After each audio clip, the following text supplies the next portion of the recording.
Bharat tax का ये सूत्र स्टाइल, सस्टेनेबिलिटी, स्केल और स्किल के साथ इन सबको एक साथ लाने का सूत्र है। जिस तरह एक लूम कई धागों को एक साथ जोड़ता है, उसी तरह ये आयोजन भारत और विश्व के धागों को भी एक साथ जोड़ रहा है।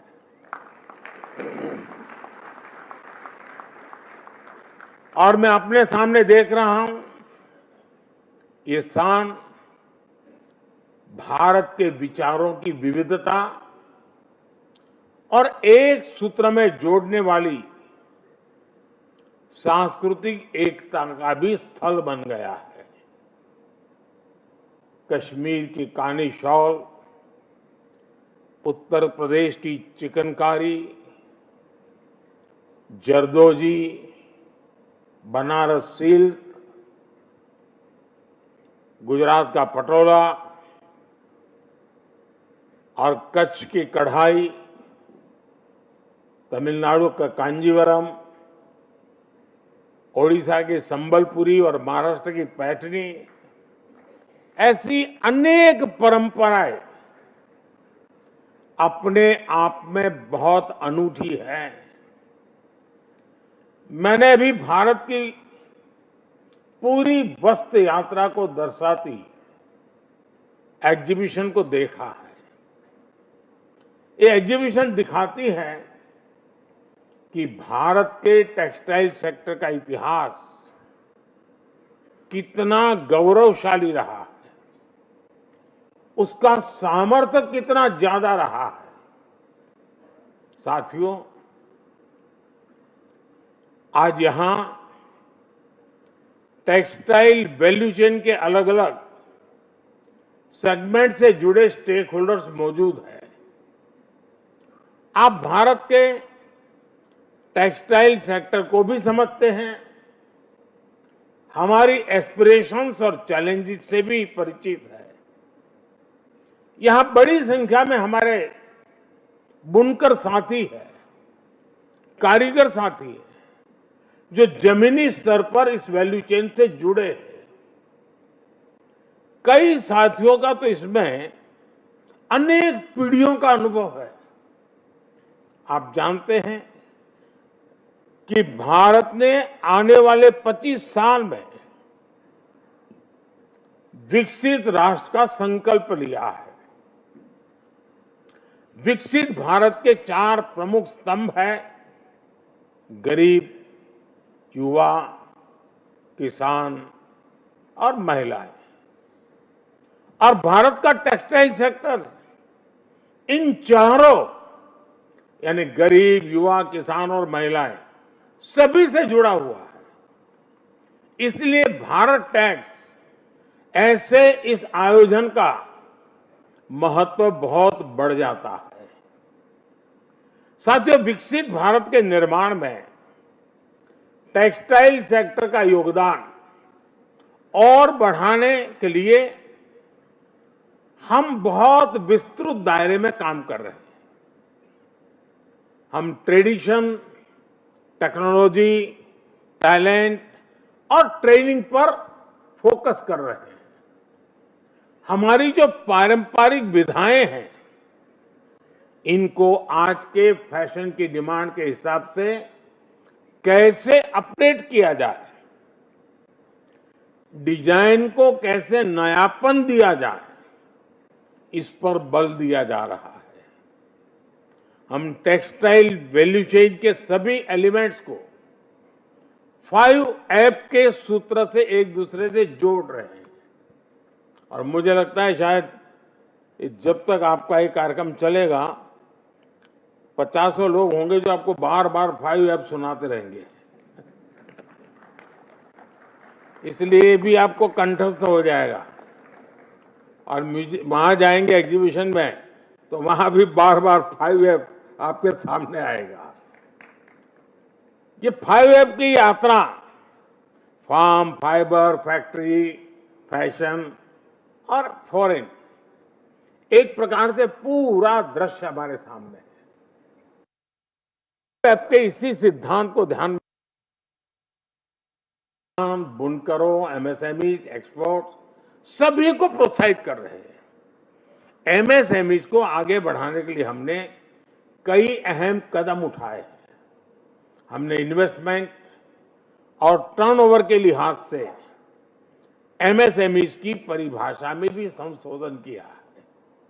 इससे उद्योगों का स्केल और साइज बड़ा होने के बाद भी उन्हें सरकार की योजनाओं का लाभ मिल सकेगा। हमने कारीगरों और बाजार के बीच की दूरी कम की है।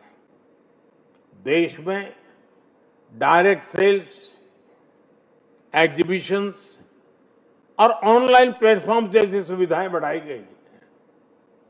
साथियों, आने वाले समय में देश के अलग अलग राज्यों में 7 पीएम मित्र पार्क बनाए जा रहे हैं। ये योजना आप जैसे साथियों के लिए कितने बड़े अवसर लेके आने वाली है, इसकी कल्पना कर सकते हैं।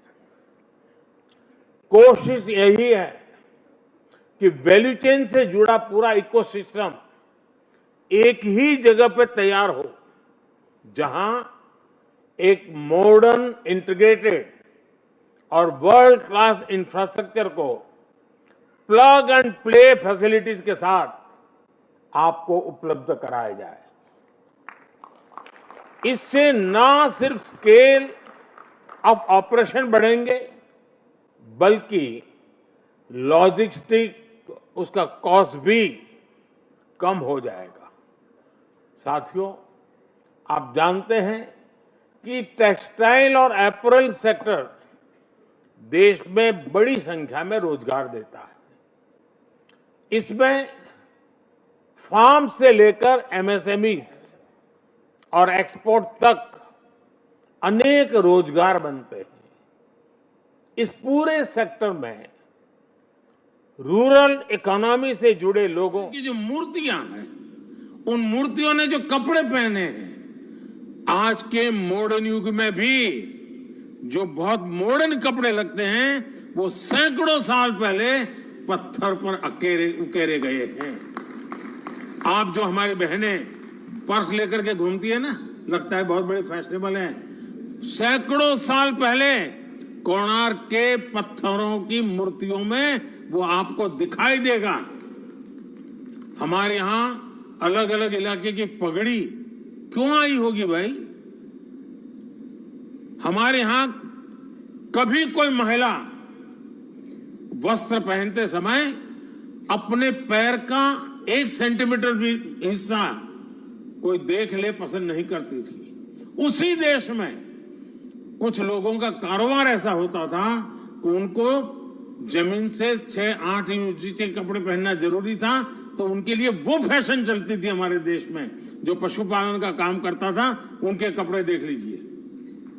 मतलब भारत में प्रोफेशन के अनुकूल कपड़े, उस पर सैकड़ों सालों से काम हुआ है। अगर रेगिस्तान में है तो उसके जूते कैसे होंगे? शहरी जीवन है तो जूते कैसे होंगे?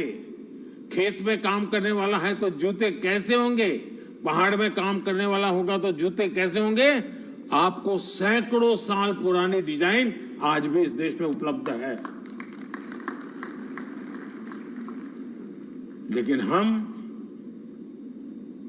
हमारे इतने बड़े क्षेत्र पर जितनी बारीकाई से सोचना चाहिए, हम नहीं सोच रहे हैं। और साथियों, ये काम सरकार को कतई नहीं करना चाहिए, वरना गुड़ का गोबर करने में हम लोग एक्सपर्ट है।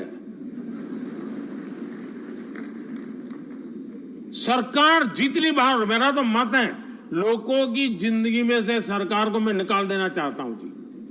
खास करके मध्यम वर्ग परिवार की जिंदगी में सरकार टांग अड़ाए, मुझे मंजूरी नहीं है।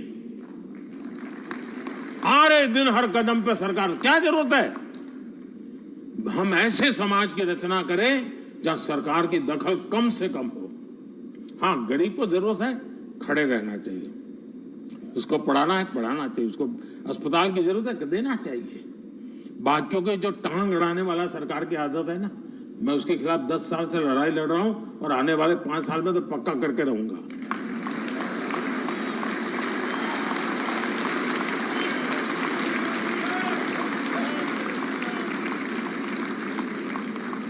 मैं चुनाव की बात नहीं कर रहा हूं भाई।